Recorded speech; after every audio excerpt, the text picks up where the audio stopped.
Good morning! So, ayan, ready na tayo for surfing for today's video. So, ayan, kukuha tayo ng tubig para may baon tayo. So, ayan ang outfit natin for today's video. Siyempre, ang bag ni Luxkin. Ayan, ready na din na for surfing. So, come on, let's go! So, pakita ko lang sa inyo. Ito yung pinag-i-stayan namin dito sa LU. So, ayan, ang Dakubo Gardens. Ayan. Ayan yung mga kasama ko. So, kanya-kanya ng videos, kanya-kanya ng outfit. So, ayan. Doon kami sa dulo. Day 2.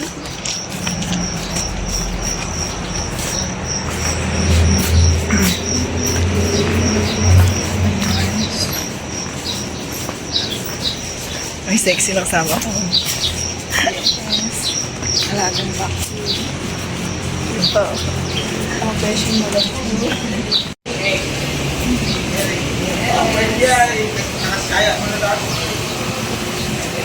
Ready to serve. Wow.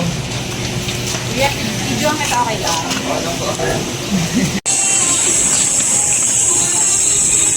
We are sunproof.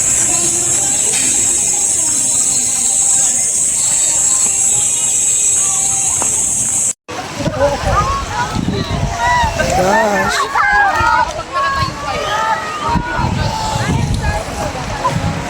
Mag-surf kami, girls. So, ayan, first time. Sabi nga ni Kuya, if you'll never try, you'll never know. So, sumahan nyo kami mag-surf with Luxkin. Ay! Careful, ma'am. Hika. Nawita ka, ma'am? Kailan pa yan, ma'am? Kahapon lang. Okay, so guys, so actually yung spot natin, mababaw naman siya, pero reef. Ito yung tinatawag nating finisher down. Okay, so guys, by the way, I'm Coach Frankie.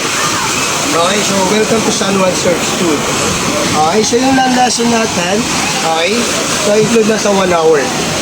Okay, so land lesson, explain ko yung klase ng board, tapos parts ng board, paano sumayo sa board, paano tumayo, and then yung last year, safety nyo sa water. Okay, so let's start. Robin, time. Okay, so guys, so yung mga ibang instructor, magpapakilala na lang sila after nung land lesson natin. Okay, so by the way, Coach Ken. Okay, so guys, let's start. So for beginner, we're gonna use a soft top snowboard. So medyo foam lang siya. So mas safe siya sa yung mga hardboard. So yung hardboard, ginagamit for intermediate tapang professional. So we have 2 kinds of board. Actually, we have 4 kinds of board. So we have the standard size long board. We have the paddle board. Ayan, yung nakatayo na white. We have a gun board. And then also we have the short board. So yung mga short board, yun yung pinakamahirap sa lahat ng mga boards. Okay, so standard muna tayo. Long board. Okay? So, let's go to the parts of the board. Okay, so yung nasa harapan, yun yung tinatawag nating nose. At the back, so yun yung tail ng board. Okay, so may bandang nose, may pagka-curve sa pangat, yun yung tinatawag nating rocker. So, kailangan kasi may rocker yung board natin. Para pag nagre-ride kayo dun sa wave, hindi siya agad-agad sumusubsob. Okay? Hindi siya nag-nose wave agad. Okay, so both sides, kung saan tayo kakapit, ito yung tinatawag nating range. Okay? Upper deck, kung saan tayo nadapa siya, tatayo. So, lock ng pins, and then ito naman yung leash plan.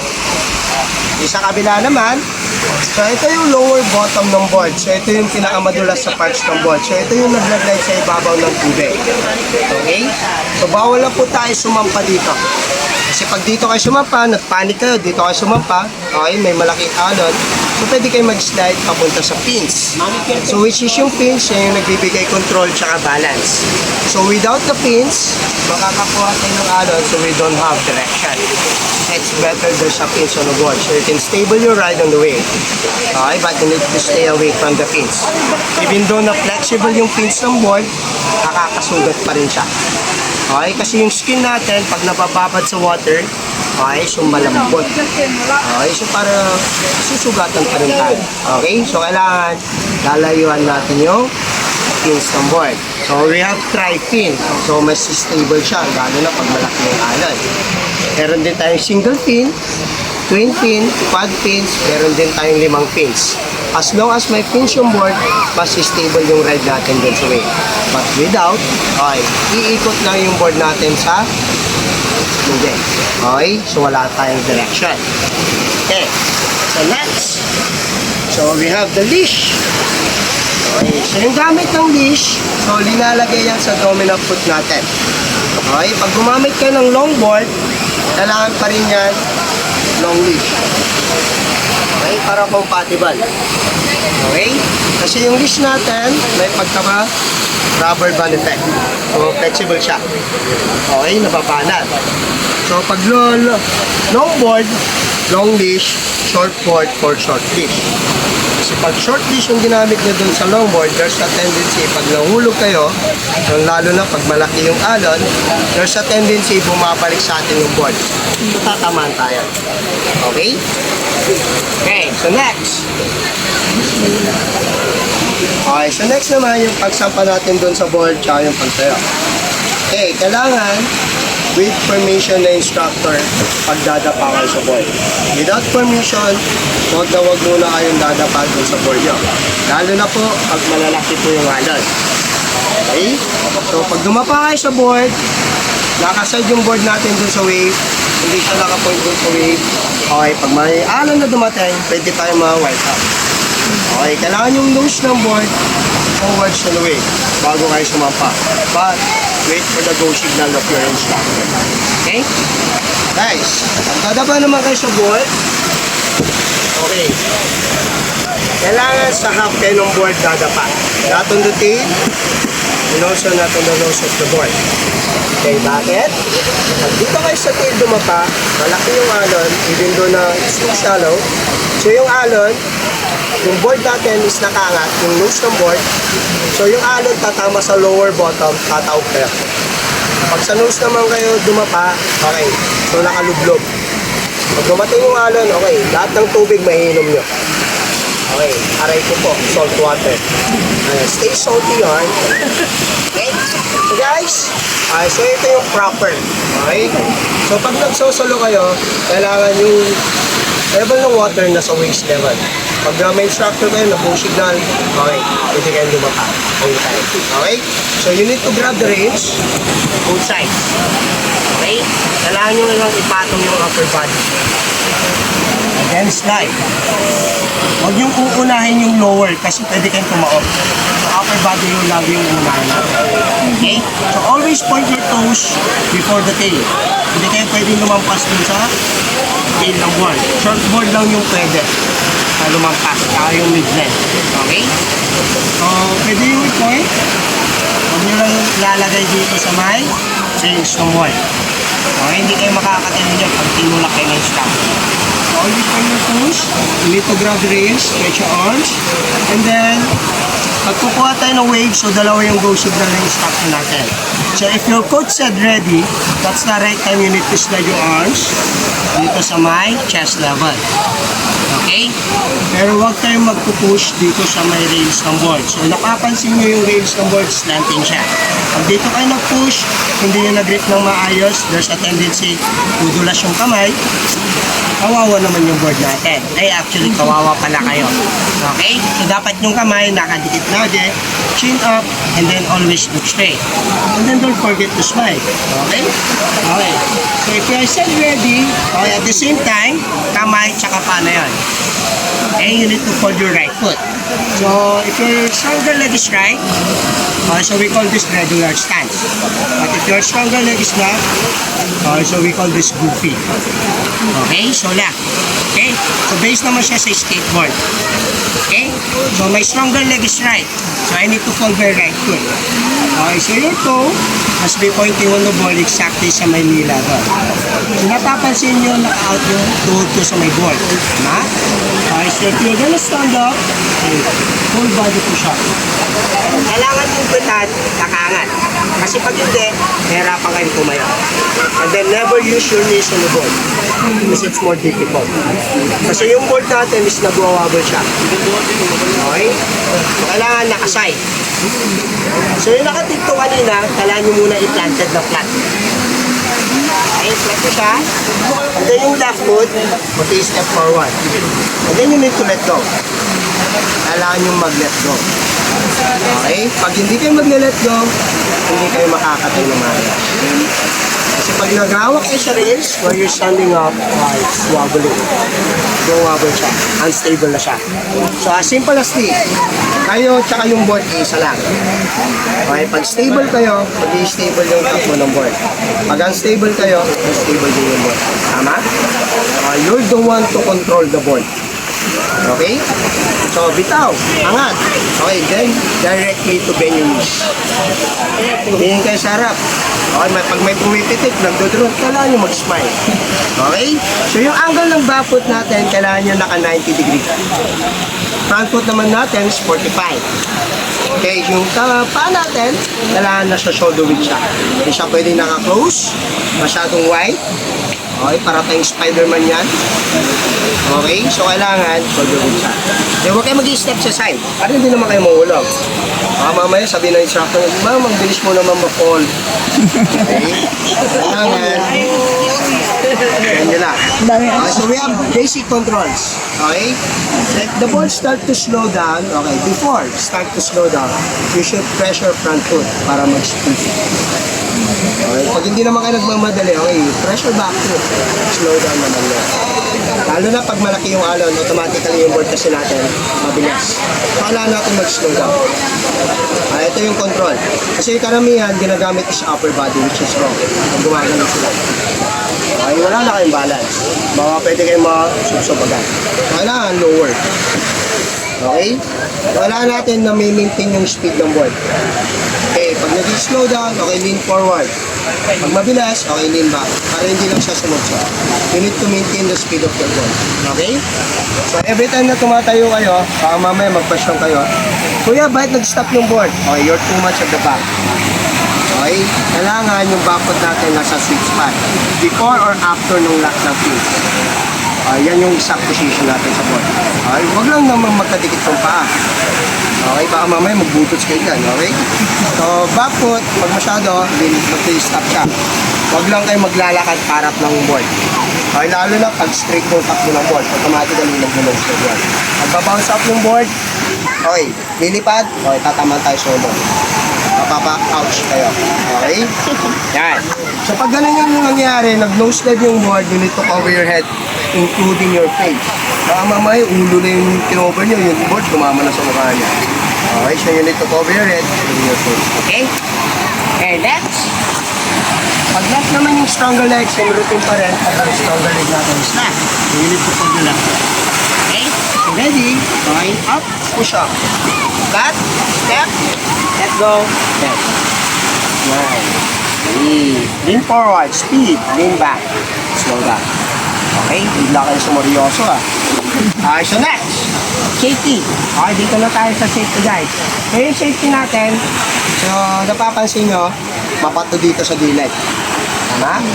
Okay, gagawin, pag sinabi ng instructor nyo go down, okay, you need to lean backward. Mag-i-stop yung board, mag-i-slow down. Okay, pwede kayo mag-free fall. Butt first on the water.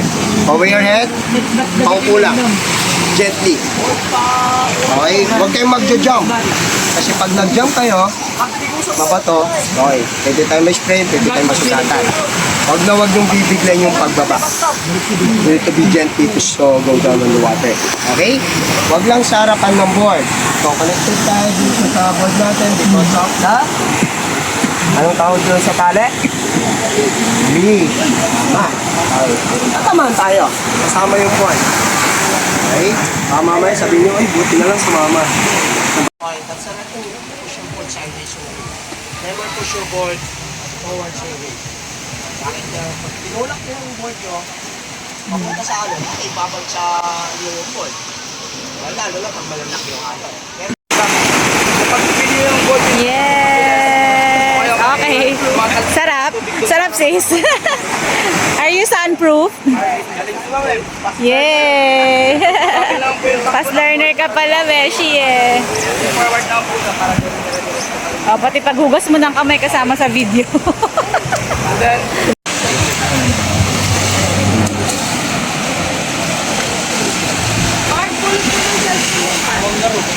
Ako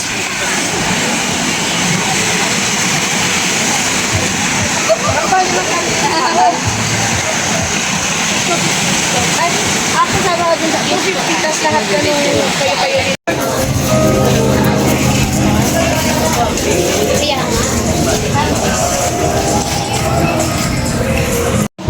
After namin mag-surfing, mag-breakfast muna kami dito. So after mag-breakfast dito, punta kami sa room namin and then freshen up and then land tour. And here we are at Baluarte. So ito pala yung nag-picturean ng mga tao at ang galing-galing mag-picture ng mga bata dito. So kahit mainit, okay na okay lang kami dito dahil we are sunproof by Luxskin. At eto nga pala yung mga padlocks ng mga luma. Ayan, kung nakikita nyo, dami at super luma na talaga. At syempre, ang napakagandang si Miss Rose kasama natin. Super bait niya in fairness. Pati si Ma'am Ana, silang magkapatid. At tapos na kaming mag-selfie sa loob ng Baluarte. Andito naman kami sa labas dahil we are sunproof nga. Kaya naman mag-video kami at bibili muna ng mga ayan, souvenir. Tas yung ano sa camera.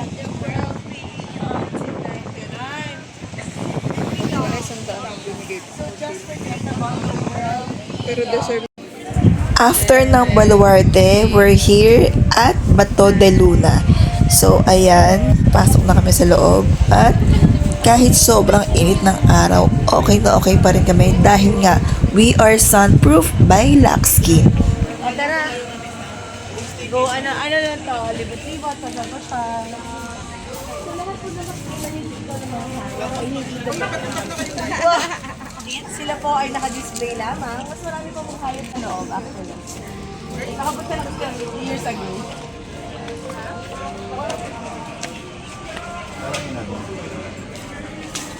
Feel free, ayan, pwede mo picture dyan, no?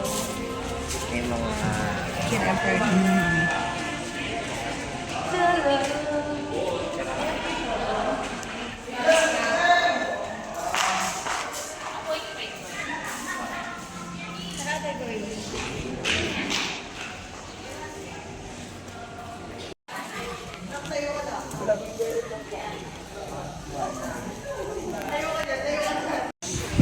So, third stop, Bahay na Bato. Tara, sa loob tayo. Grabe, sobrang sarap sa pakiramdam ang makapasyal ka sa mga ganitong klase ng lugar. Talaga namang napakaganda talaga. Sana next time pagbalik ko dito kasama ko ng mga anak ko at ang family ko para mas masaya pa. Kinis yarn. Saka skincare siya.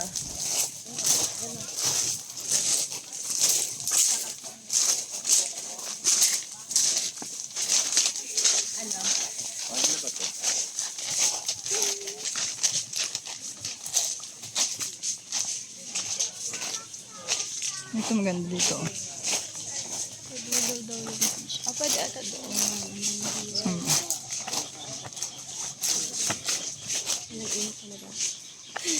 Init. Na ulo goes. Stress-free zone.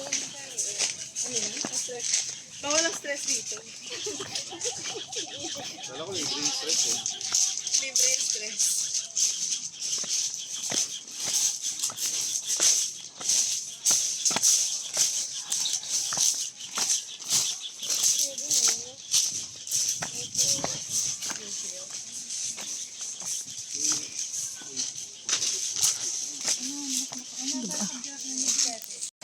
At sa wakas, nakarating na rin kami dito sa Bahay na Bato. As in, lahat na makikita mo ay puro talaga bato. Kaya naman bahay na bato nga, diba? Simula papasok mo sa entrance habang naglalakad ka sa kahabaan nito bago makarating sa Bahay na Bato, lahat talaga ng lalakaran mo is puro bato. Hindi na ako nagpunta doon sa pupuntahan nila sa tabi ng dagat dahil sobrang talagang init. Kaya naman dito na lang ako sa loob ng Bahay na Bato. So tingnan nyo, ang daming nakadisplay dito. Talaga nakaka-enjoy dito talaga.